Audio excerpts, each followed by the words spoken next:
U.S. President Donald Trump said American military operations in Iran would be ending soon, seeking to reassure global markets that have been rattled by a war still reverberating across the Middle East.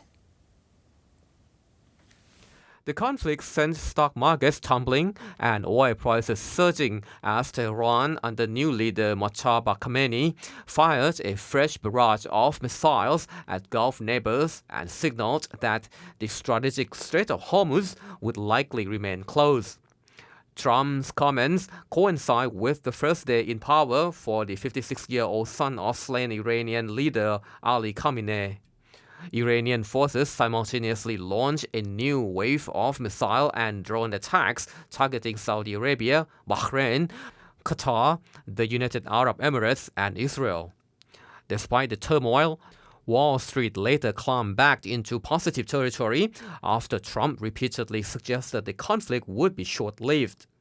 His remark came even as details about a possible ceasefire remained scarce and amid warnings that the United States could still intensify its campaign, which the U.S. military says has already struck more than 5,000 targets. With the Strait of Hormuz blocked to nearly all oil tankers, benchmark crude prices briefly surged above $100 a barrel on Monday, the highest level since Russia's invasion of Ukraine in 2022. Shipping experts say about 10 vessels in or near the strait have been attacked since Iran shut the waterway in retaliation for the U.S.-Israeli strikes. Global shipping giant Mediterranean Shipping Company said it was formally halting some export shipments from the Gulf, meaning cargo already on ships would be unloaded rather than transported onward. The spike in energy prices quickly rippled across Asia. In Pakistan, Prime Minister Shehbaz Sharif unveiled a series of austerity measures aimed at conserving fuel as the cost of oil surged.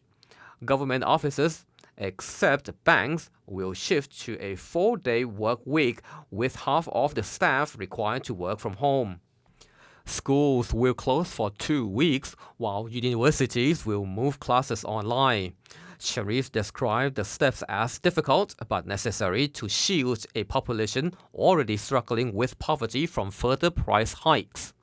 In China, drivers rushed to fill their tanks before nationwide petrol and diesel price increases took effect at midnight.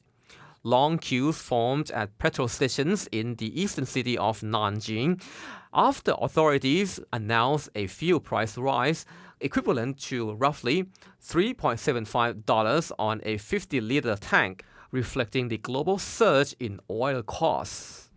Vietnam also moved quickly to cushion the impact. The government in Hanoi announced it was scrapping tariffs on fuel imports as conflict disrupted supplies and pushed prices to their highest level since 2022. A decree published Monday eliminated tariffs of 10% on unleaded gasoline and 7% on diesel, aviation fuel, and kerosene, reducing them all to zero with immediate effect. Officials said the move would help stabilize domestic markets and ensure national energy security. Meanwhile, Russian President Vladimir Putin said Moscow would continue supplying oil to reliable partners in Asia, as well as European Union members Hungary and Slovakia, emphasizing that stability is precisely what Russian energy companies have always been known for. His comments came hours after Hungarian Prime Minister Viktor Orbán urged the European Union to suspend sanctions on Russian oil and gas in response to soaring prices driven by the Middle East conflict. The EU banned maritime imports of Russian crude in 2022, while pipeline exports to Hungary and Slovakia have largely halted since January after damage to a local oil pipeline via Ukraine. Inside Iran, thousands gathered in Tehran's Engilab Square to pledge allegiance to the Islamic Republic's new supreme leader, Mojtaba Khamenei. Many in the crowd wave Iranian flags and carry portraits of the cleric.